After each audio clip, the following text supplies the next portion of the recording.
Peter Blexley's still here. We're here for another 5 minutes, and then I'm here for another 3 hours.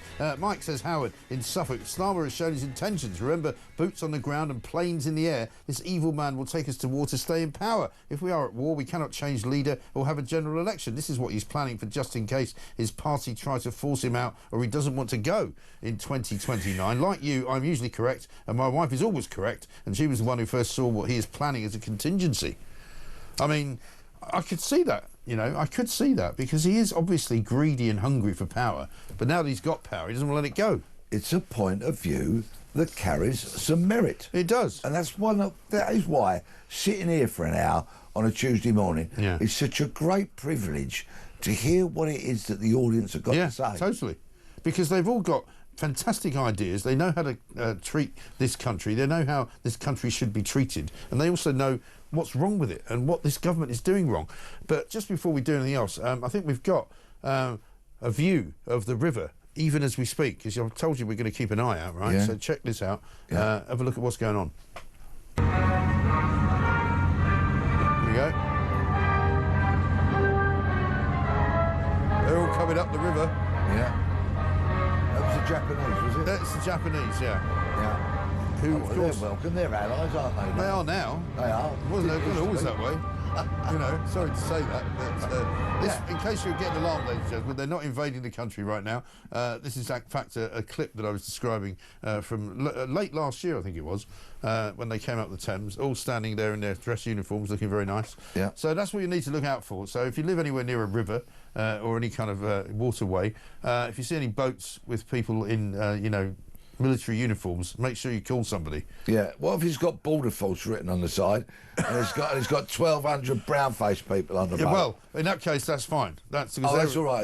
That's not a problem. Yeah. In fact, just stick your hand in your pocket and pay for their hotel. Yeah. If you don't mind, just empty your pockets out. Yeah. And if you've got a car, just give hand that over. Hand that over. Yeah. The keys, everything. Yeah. The keys to your house, actually. Just cut out the middleman. Yeah. Warwick from Devon says, "Morning, Mike and Peter. You two are the funniest on TV, dealing with some very serious topics. In respect of funny, as Stomer's antics, well, they are more comical than 40 tales on a daily basis. Thank you for calling out the daily lunacy."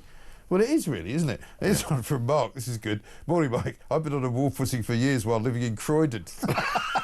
Russia's got nothing on the hoodies postcode wars.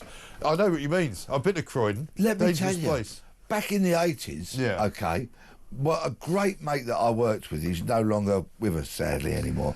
He came from Croydon, and we would go to Croydon on a Friday night or a Saturday night. There was Cinderella's, there was it Sinatra's, and not only were there great clubs, and it was a great place to go, there were wonderful department stores. And the suburbs of Croydon were really aspirational. Going to Croydon was an aspirational thing to do, whether it be to drink, dance, party, shop, have a or night live. Out, and look what's happened to it in recent times. Like a war zone, tragically. Young people losing their lives, knife crime running rampant. Kids stabbing each other. That's where one of those events happened, wasn't it? Just before you go, quickly, let's talk about this blasphemy law by the back door. Hamid Koskan, aged 50, was convicted yesterday of burning a Quran, effectively. So now that apparently is an illegal act. Yeah. Well, let me tell you something. I'll rattle through this quickly, if I may. Back in the day, when I was a cop, if, for example, somebody took a Quran and burnt it outside a mosque as hundreds of people are coming out on a Friday afternoon from prayers, right? I would nick that person for breaching the peace. Just to get them off the street, get them out of the way, and stop their idiocy. Sensible. Likewise, if somebody went to Canterbury Cathedral and burnt a copy of the Bible when worshippers were coming out, you're nicked, breaching the peace, get in the van, mind your head. Right?